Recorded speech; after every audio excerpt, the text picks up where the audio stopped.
मनोज जरांगे पाटील यांच्या आरक्षण आंदोलनाविरोधात वकील गुणरत्न सदावर्ते यांनी हायकोर्टात याचिका दाखल केली होती आणि त्याच संदर्भात आपल्यासोबत बोलण्यासाठी गुणरत्न सदावर्ते सर काय सांगाल? मनोज जरांगे पाटील यांच्या विरोधात तुम्ही याचिका दाखल केली होती, आंदोलन मुंबईत येऊ नये या संदर्भात. आता नेमकी काय आता तुमची पुढची भूमिका असणार आहे? हो, जरांगेच काय कोणीसुद्धा कायद्यापेक्षा मोठं नाही, एक लक्षात ठेवावं आणि समजून घ्यावं. भारतीय संविधानामध्ये जे आहे तुम्हाला डेमोक्रेसीमध्ये परवानगी घेऊन आंदोलन करण्याचा अधिकार आहे. तुम्ही बेकायदेशीरपणे हम करे सो कायदा चालत नाही. कोणताही अर्ज न करता अनेक शहरांना बंद ठेवल्यासारखी परिस्थिती निर्माण करणे, लोकांना घेऊन रोडवर निघणे, करोडो लोक मुंबईत आणून व्यावसायिक आस्थापना बंद करण्याचा प्रयत्न करणे, शाळांवर बंदची वेळ आणणे, त्याचबरोबर उपोषणाच्या नावाखाली म्हणे उपोषण.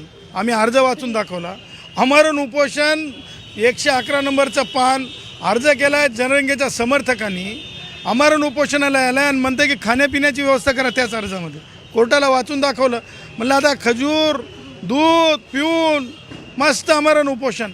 हे सगळ्या काही गोष्टी अत्यंत वेदनादायी आहेत, कायद्याच्या संहितेच्या पलीकडच्या आहेत.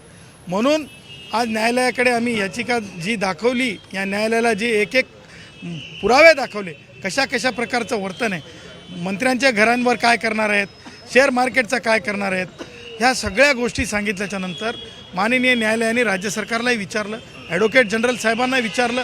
ॲडव्होकेट जनरल साहेबांनी 2 गोष्टी मान्य केल्या की त्यांचा आणखीन जरांगेचा अर्जच नाही, आणि जेव्हा जरांगेचा अर्ज नाही त्यावेळेस हे स्पष्ट केलं न्यायालयाने की सदावर्तेंची जी याचिका आहे, या याचिकेलाच तुम्ही अर्ज गृहीत धरा आणि त्यांना कळवून टाका की तुम्हाला मुंबईमध्ये म्हणजे परवानगी आहे नाही आहे ते तुम्ही कळवून टाका. कोणत्या आधारावर? तर मान्य सर्वोच्च न्यायालयाने दिलेल्या निर्देशनाच्या आधारावर.